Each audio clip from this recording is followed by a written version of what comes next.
Welcome back to another Minetest mod review. Today we are looking at the Irrigation mod, which adds these wooden barrels, these aquarium looking things, water reservoirs as they are technically called, and a well. So as we all know, when it comes to farming, if you just go out and till some soil and you don't have water nearby, your plants ain't gonna grow so hot. So we'll just till up some soil here.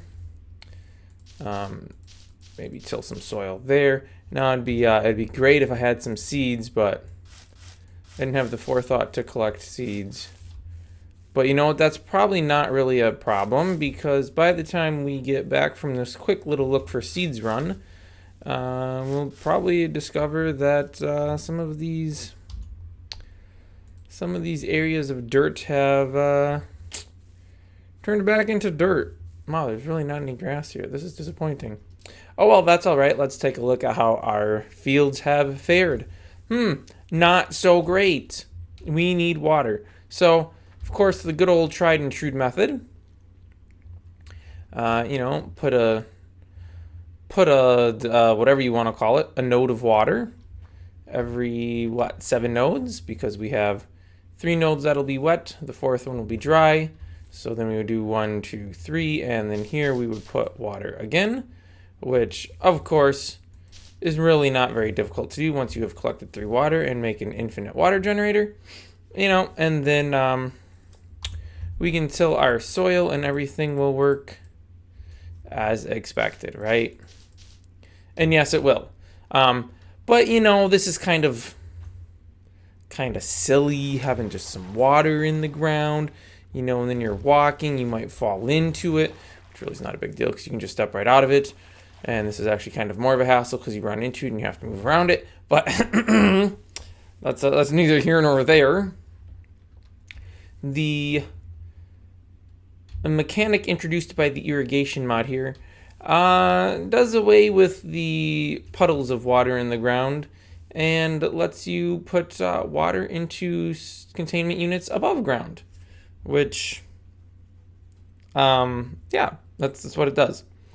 So now the buckets can be overridden by this mod.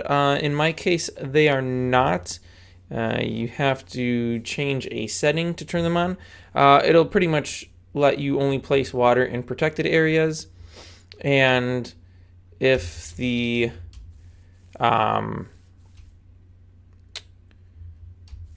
area is not protected, but there is a protection within like 50 nodes below it, it won't let you place it. So you can't, put water above somebody's base, and then unless you go 51 nodes above their base. But what this does mean is that this becomes a little more difficult to do unless you have your area protected, which I would imagine most people would anyways. But let's get on to the more fun part, shall we? So with time, your water in these storage containers will be depleted. The barrel here can hold...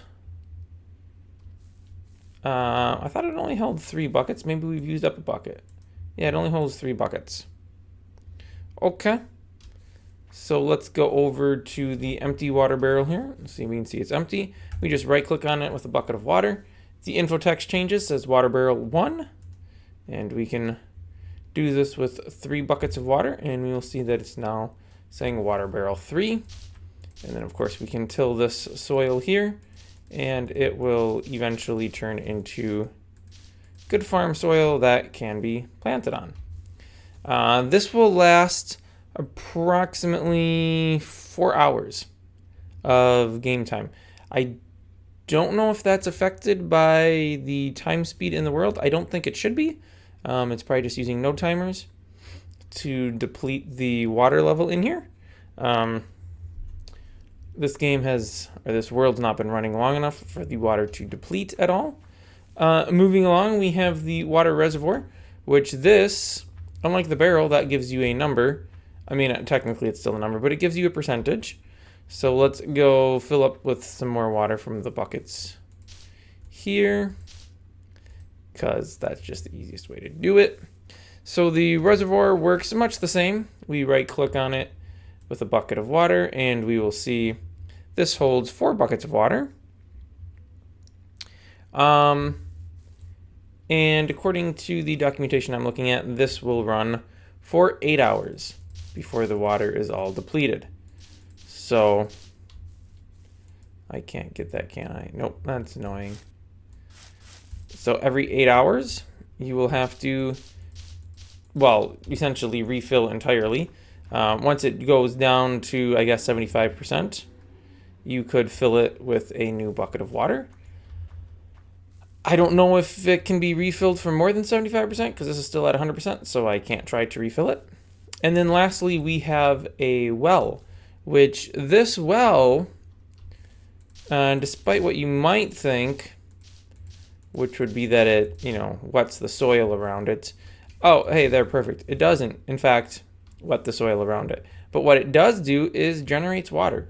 So here we can see it says there's 1 water, and if we right click with a bucket, we get the water, and now it says there is no water in the well.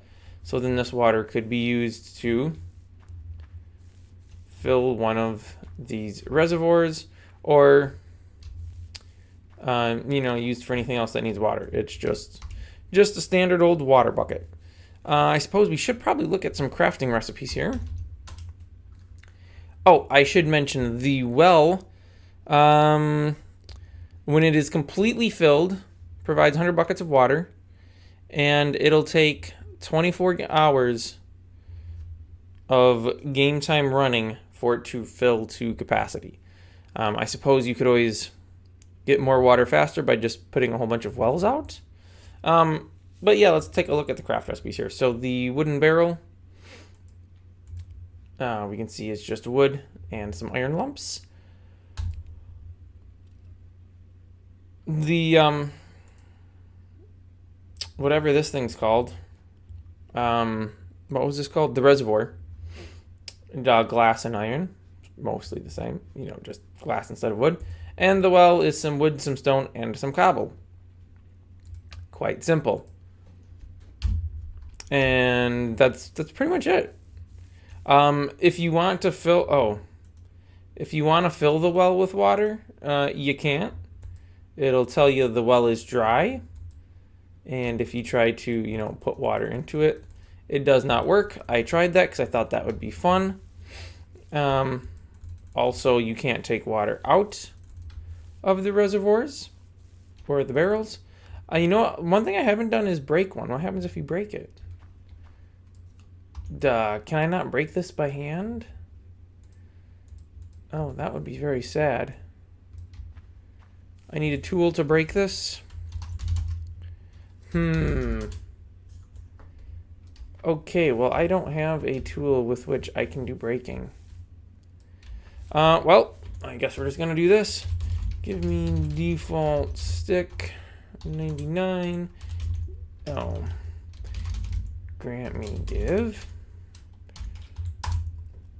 Give me those sticks, and then give me default diamond.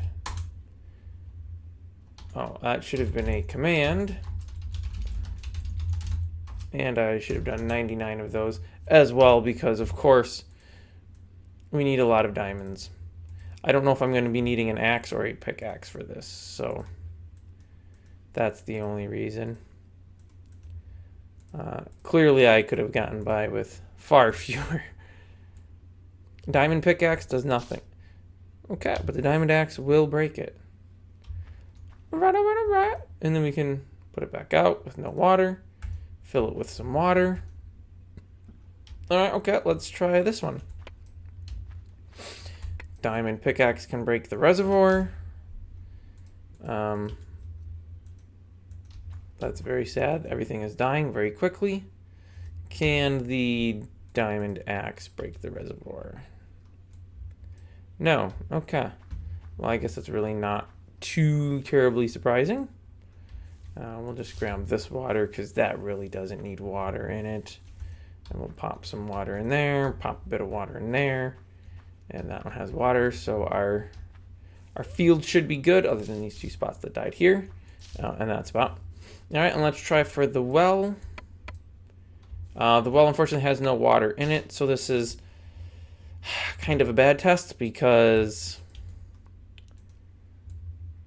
I don't know if it would let you break the well with water in it. I'm assuming it would, though, because we could break these with water in them. So I would imagine the well would let you break it as well. If it didn't, I guess you would just have to pull the water out, and I don't really know how you can get rid of water. I guess put it on the ground and then place a node where the water's at. But if that was full with all 100 waters, that would take a long time to pull all the water out. So I bet it just lets you break it without needing to remove the water first. That would be my guess. That's gonna do it. The irrigation mod. Yeah. If you want to make your farming more challenging, or should I just say more realistic? Because water does eventually dry up. This might just be the ticket for you. If you are interested in downloading, you will find all of the links on my website, which will be linked in the video description below. Thanks for watching, and I will see you next time.